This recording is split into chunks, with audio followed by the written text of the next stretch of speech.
Why do simple strategies outperform complex ones? What exactly are these simple investing strategies? How can I apply simple investing with my sudden windfall? Hi, my name is Tommy Cloud. I am president of Third Act Retirement Planning. We serve people all over the country that have received a large sum of money suddenly. And today we're going to talk about why simple investing strategies win. I've been serving people for 25 years. And I can tell you the investment strategies that work and the ones that do not work. And the ones that my clients have been most happy with, as well as the investing strategies that they've not been too excited about. So today we're going to talk about the winning strategies. We're going to talk about what I see in these winning strategies, what helps them to win, and what loses. Number one, we want to talk about low fee ETF and mutual funds. The lower fee ones are going to outperform, first of all, usually they're passive. So they're going to outperform the actively managed ones, usually 80% of the time. And this is something that is extremely advantageous over a 10 and 20 year time period when you're talking about let's say a low fee ETF, it's at 0.15% versus a mutual fund is 1% or 0.75%. This makes a big difference when you're talking about investing where you're doing dollar cost averaging and you're continuing to add regularly and you're holding it for 10 or 20 years. It really adds up over time. So number one is low fees. And with the low fees, you have inside your mind that this usually means passive index funds that will outperform 80% of the time the active ones. And even if it hasn't, the active ones eventually don't work. Now, there is one caveat to this. There are some mutual funds like long-short mutual funds and some hedge strategy mutual funds that are actively managed. And for those, there's very few of these I'm talking about that have a 10 plus year track record.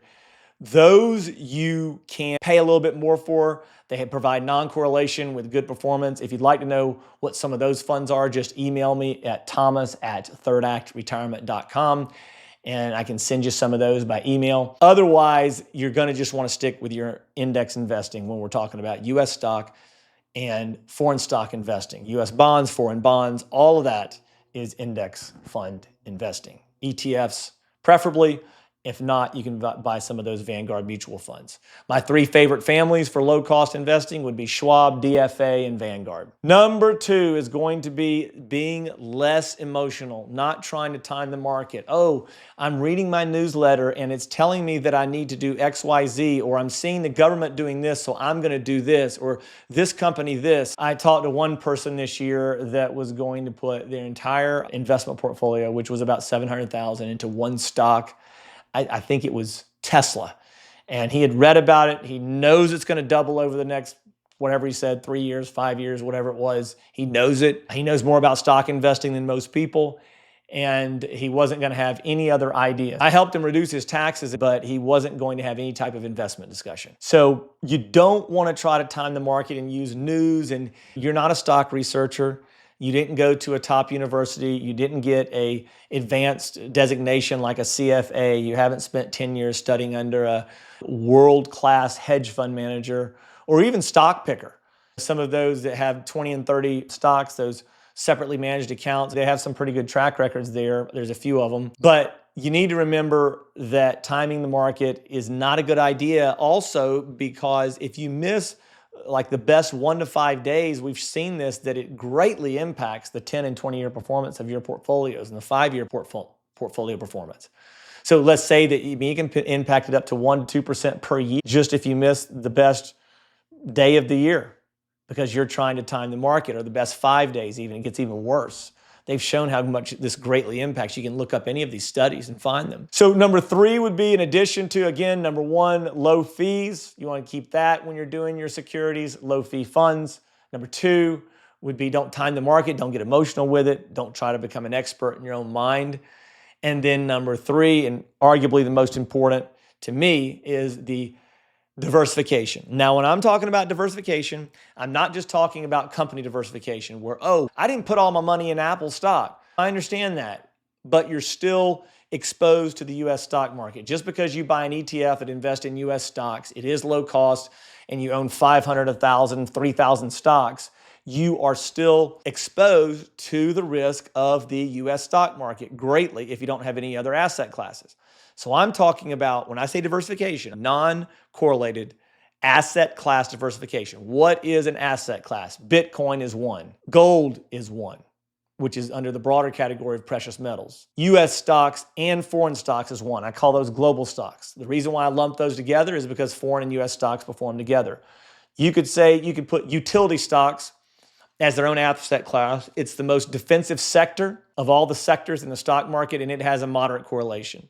Real estate or private real assets, if you're able to do those. Sometimes you can't afford to buy an investment property, so it just has to be your home, or you can buy a REIT or a mutual fund or ETF that invest in real estate. Now, keep in mind, these real estate ETFs and mutual funds are moderately high to highly correlated to the US stock market. I want you to keep that in mind. Another one would be private equity, private credit for those that are accredited investors. And you'll need to look up the definition of accredited investor in order to determine if you do meet that criteria.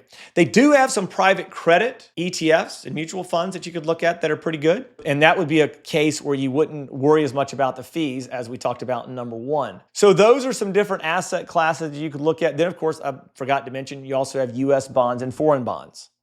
So those are all asset classes that when you put them together will provide a smoother return for your portfolio. And it's amazing that stocks have done 10% over the last 50 years on average.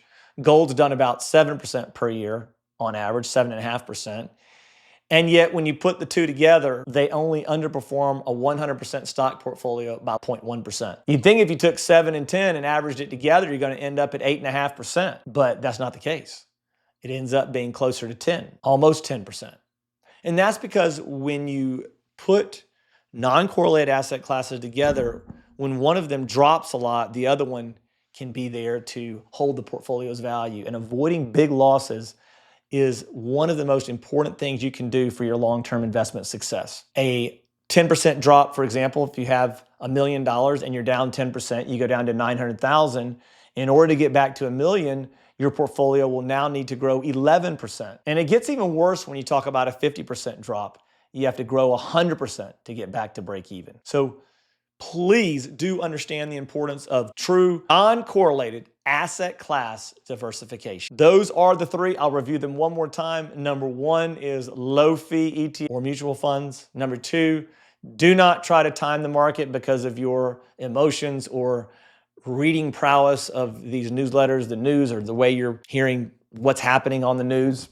And then number three would be true asset class diversification. If you want us to look at your portfolio, answer any questions you may have, or look at your tax situation, or answer any questions you may have about estate planning, go ahead and click on the link, set up a free call with me. We can look at what you're doing, where you want to go, and I can tell you what's worked for our clients. There's no cost for that whatsoever. You're more than welcome to email me, thomas@thirdactretirement.com. And if you like this video, go ahead and like it and subscribe, because we will be putting more content and videos just like this one to help you become a better steward of the money that has been entrusted to your care.